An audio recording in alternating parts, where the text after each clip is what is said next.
Hi, I'm Joseph Movsesian. Today is December 19th, 2025, and I will be going over why AI is beneficial to society.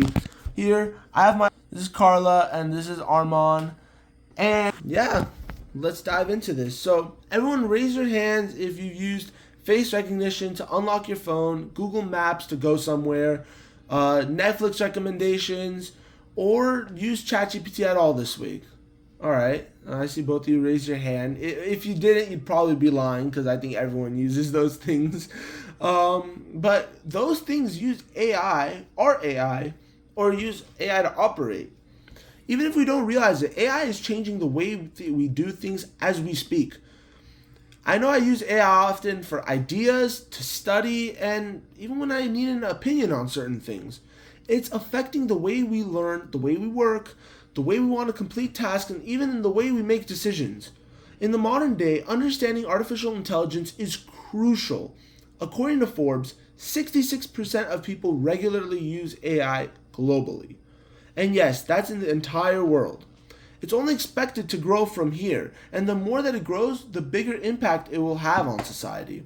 Forbes also states that 76% of experts believe that AI's benefits outweigh the risks. This piece of evidence proves to us, to the people who actually study AI, the potential that it has. That is why it is so important to understand. AI is beneficial to society because it can help us complete not only small tasks, but also resolve issues around the world efficiently. In today's speech, I'll first go over some problems that are going on in our world. Then I will talk about why it's challenging for us humans to solve these problems, and finally, how AI can help us solve them. So in our world, there are all kinds of problems, some minor and some major. I'm going to be talking about today some real major ones that are huge in society. Some of these problems are overcrowded healthcare systems and unfair access to good education. Let me dive into one. How many of you have been to an emergency room? And when you go to one, it feels forever. It sucks and it's exhausting. I have zero patience, so I know especially. The day they passed out patients, I left early because it took long. According to Fox News, the average time spent at an emergency room is 160 minutes. That's, to put in that perspective, that's 2 hours and 40 minutes. Another issue is the inequality in education. The inequality in the world is huge when it comes to education. According to Brookings, only around 51% of low-income students enroll in a college, in comparison to well-off students who are at 89%. College is one of the best paths to a stable life for your future, so it's not fair that low-income families have less of an opportunity, especially with how expensive college can be. Now that we understand some of the issues that are at hand, let's go into why these issues exist. You might be curious why these problems exist in the first place. And let me tell you a little secret, it isn't because of doctors, teachers, or students. It's because the healthcare and education system are run by humans, and human-run systems have limits, they have flaws. Emergency rooms are overcrowded and take forever because there's a shortage in doctors and nurses. They can't keep up with the number of patients that come in. As a result of this shortage, patients suffer. The World Health Organization estimates a shortage of 4.5 million nurses by 2030.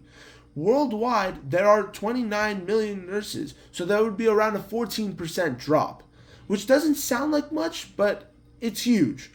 There are many people around the world that go to an emergency room for serious issues, and they're not getting the treatment they need. Their problem could get even worse, and that's happening a lot today because of this overcrowdedness. It's a similar situation when it comes to education.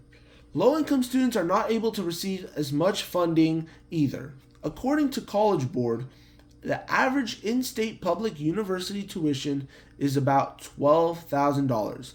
Many people can't afford those prices.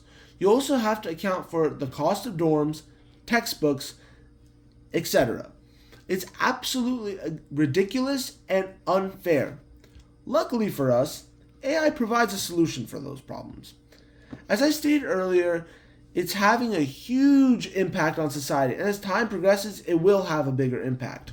AI can't replace doctors and it can't replace teachers. However, it can help them do their job more efficiently.